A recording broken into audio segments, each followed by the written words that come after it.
स्वागत है आपका आपके अपने चैनल देसी धमाका पर। सीरियल गुम है किसी के प्यार में अब अक्का साहेब को आने वाला है सवी पर बहुत ज्यादा गुस्सा।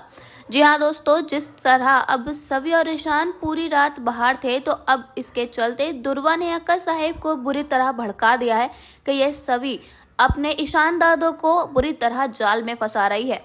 ये उनका दिल जीतने की हर मुमकिन कोशिश कर रही है ताकि वो इस घर में हमेशा हमेशा के लिए अपने पैर जमा सके। दुर्वा ने अक्का साहिब का अच्छी तरह ब्रेन वॉश कर दिया है कि ये सभी हमारा कुछ भला वला नहीं चाहती। इसे हमारे दुखों से, हमारी परेशानियों से रत्ती भर भी फर्क नहीं पड़ता। ये सब कुछ इसलिए करती है ताकि इसे सहानुभूति मिले और ये हम सबका दिल जीत ले ताकि ये इस घर से कभी ना जाए। अक्का साहिब, आप मेरी बात मानिए, सभी सिर्फ ये सब एक ड्रामे कर रही है और वो हमारे दिलों में जगह बनाना चाहती है, इसलिए ही वो ये सब चीजें कर रही है।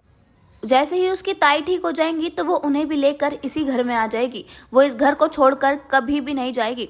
यहाँ दुर्वा की बातों का असर अब अक्का साहिब पर कुछ इस तरह हुआ है कि उन्हें सच में ऐसा लग रहा है कि सभी एक विलन है जो उनके ईशान को उनसे दूर करने की कोशिश कर रही है।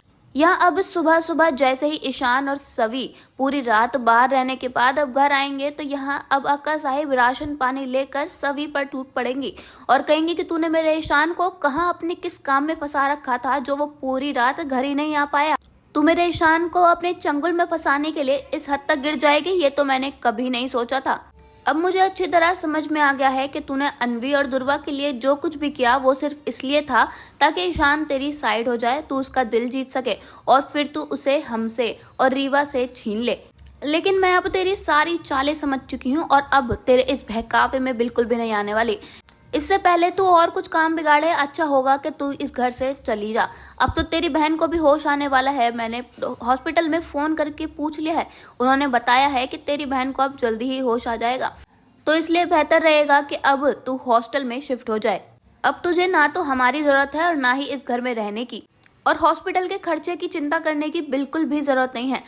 तेरे और तेरी बहन के रहने और खाने पीने के सारे इंतजामों में कोई भी कमी नहीं होगी, तुझे उसकी टेंशन लेने की बिल्कुल भी जरूरत नहीं है।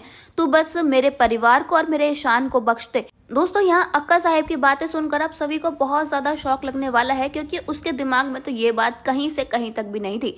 वो ईशान को तो बिल्कुल भी फंसाना ही नहीं चाहती। सभी यहाँ अक्का साहिब से कहेंगे कि आप एक ऐसी बातें कर रही हैं, आप मेरे बारे में इतनी घटिया सोच रख भी कैसे सकती हैं कि मैं आपके बेटे को फंसाने की कोशिश कर रही हूँ। आखिरकार मैं ऐसा क्यों ही करूंगी। और रही बात फंसाने की, तो मैं आपको बता दूं कि ईशान सर मेरे पति हैं, तो मुझे इन्हें फंसाने की बिल्कुल भी जरूरत नहीं है। हालांकि मैंने ही कहा था कि जब मेरी ताई को होश आ जाएगा तो मैं इस घर से चली जाऊंगी और मैं अपना वो वादा हर हाल में निभाऊंगी। आपको उसकी फिक्र करने की बिल्कुल भी जरूरत नहीं है। यहाँ ईशान भी सभी की साइड लेगा और अक्का साहिब को बताएगा कि सभी ने ऐसी कोई चालबाजी नहीं की है, वो तो हमारी गाड़ी खराब हो गई थी इसलिए हमें पूरी रात बाहर रहना पड़ा। इसमें सभी की कोई गलती नहीं है, बल्कि वो बेचारी पूरी रात गाड़ी में बंद रही और जबकि उसे क्लॉस्ट्रोफोबिया है। दोस्तों, जिस तरह ईशान और सभी की बॉन्डिंग दिन पर दिन गहरी होती जा रही है, इससे दुर्वा को बहुत ज्यादा जलन हो रही है, क्योंकि वो सभी को अपनी वहीनी बिल्कुल भी नहीं मानना चाहती। और कहीं ना कहीं अक्का साहिब का दिल भी पूरी तरह सभी के लिए अभी माना नहीं है। वो सभी को लेकर अभी एक कंफ्यूज स्टेट में ही चल रही हैं। आपको क्या लगता है आगे कहानी में क्या होगा? अपनी राय हमें कमेंट्स में जरूर बताइएगा। साथ ही साथ अगर नहीं किया है चैनल को सब्सक्राइब तो जरूर कर लें ताकि सीरियल की सारी न्यू अपडेट्स आप तक पहुंचे सबसे पहले। धन्यवाद।